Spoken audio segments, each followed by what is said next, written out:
Halo semua, Assalamualaikum warahmatullahi wabarakatuh. Bertemu lagi dengan saya Pak Sandi. Mari kita awali hari ini dengan berdoa dulu. Berdoa dipersilakan.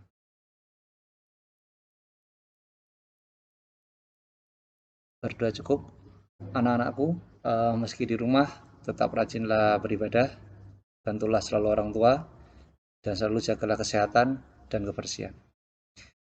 Bagaimana dengan pelajaran kita kemarin? Apakah menyenangkan? Semoga menyenangkan dan semoga kalian ingat selalu. Hari ini kita akan membahas tentang materi keselamatan di air. Ini masuk di tema 8 kita. Uh, kita mulai.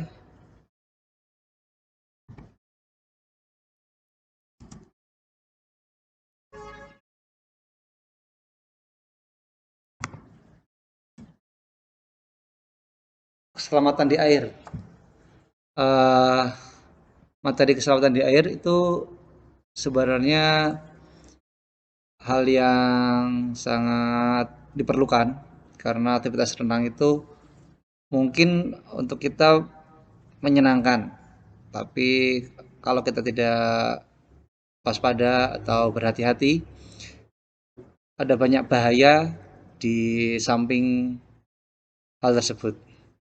Nah, berikut ada hal-hal yang perlu kita ketahui untuk menjaga keselamatan di air. Yang pertama adalah kita perlu tahu dulu tentang apa itu tenggelam. Kemudian dasar-dasar penyelamatan diri di air. Kemudian upaya untuk menyelamatkan diri di air. Tenggelam. Tenggelam adalah kecelakaan yang sering terjadi di aktivitas berenang. Jadi saat kalian berenang, seringkali kita tenggelam. Itu ada 4 hal biasanya yang menyebabkan. Pertama adalah kejang otot, kemudian karena rasa panik kita, kemudian karena sulit bernapas, terakhir adalah karena arus air. Nah, kita masuk di dasar-dasar penyelamatan diri di air. Seringkali bahaya di air itu berasal dari diri sendiri. Berikut ada hal-hal yang perlu diperhatikan agar terhindar dari kecelakaan di air. Yang pertama adalah melakukan pemanasan.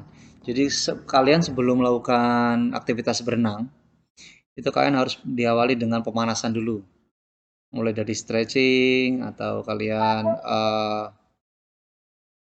mempersiapkan diri kalian untuk sebelum memulai berenang. Kemudian adalah menggunakan pakaian renang. Jadi seringkali kalian karena saking senangnya berenang, kalian lupa untuk menggunakan baju renang. Itu penting sekali.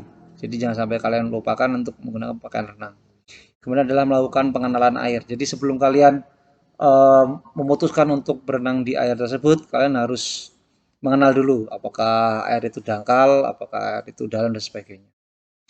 Kemudian yang keempat adalah harus memperhatikan kedalaman kolam. Jadi biasanya kalau di kolam itu ada uh, ukuran-ukuran, jadi ada kedalaman-kedalaman itu. Kalian harus perhatikan itu.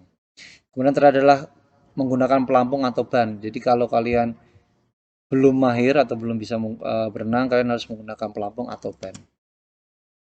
Nah, kemudian kalaupun terjadi situasi darurat, ada beberapa langkah yang perlu kalian lakukan. Yang pertama adalah selalu menggunakan alat keselamatan. Jadi sebelum kalian memulai berenang, selalu menggunakan alat keselamatan.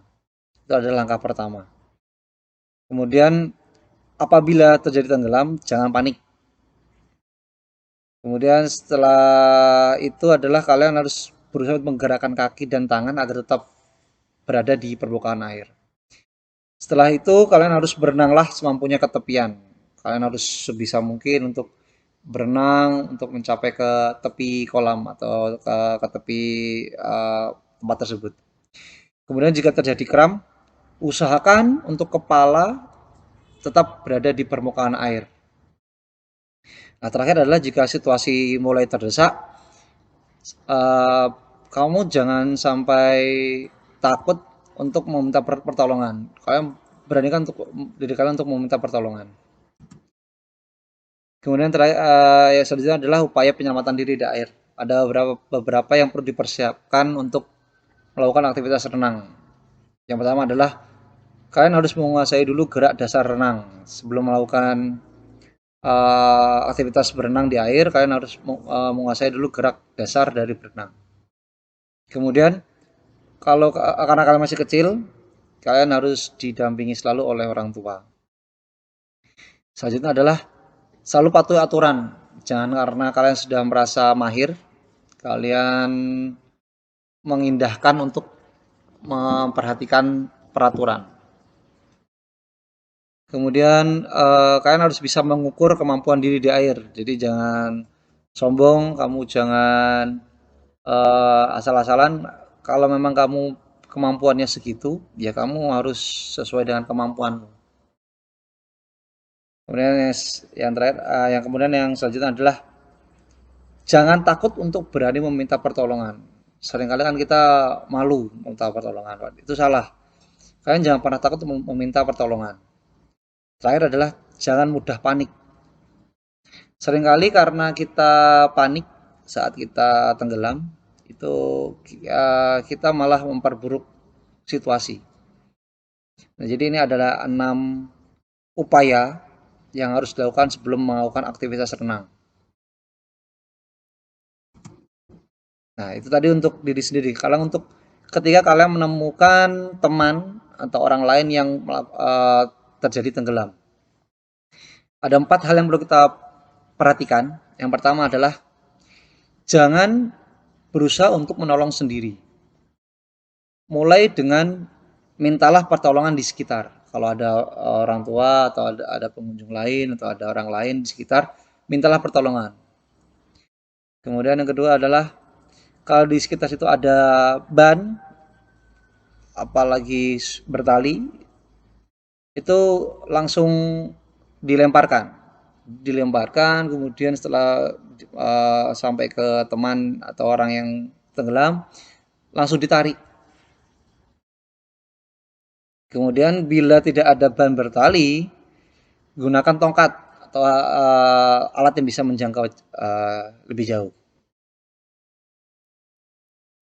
Kemudian terakhir adalah jika sudah dalam jangkauan, julurkan tangan atau kaki dengan terlebih dahulu berpegangan pada pegangan.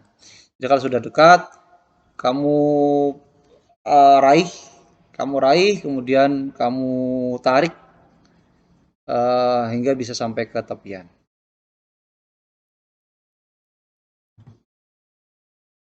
Nah, ini ada tugas untuk kalian. Yang pertama adalah sebutkan alasan terjadinya tenggelam tadi seperti yang Bapak sampaikan. Yang kedua adalah sebutkan upaya penyelamatan diri sendiri di air.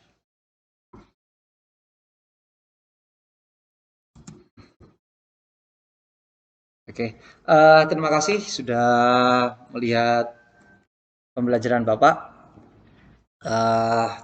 Seperti yang Bapak sampaikan tadi, karena kalian masih kecil, tolong selalu mintalah pertolongan atau pendampingan oleh orang tua. Tetap jaga diri dimanapun, apalagi di masa sekarang, di masa pandemi, tetap patuhi protokol kesehatan. Jagalah kebersihan, jagalah kesehatan. Oke, sekian dari Bapak.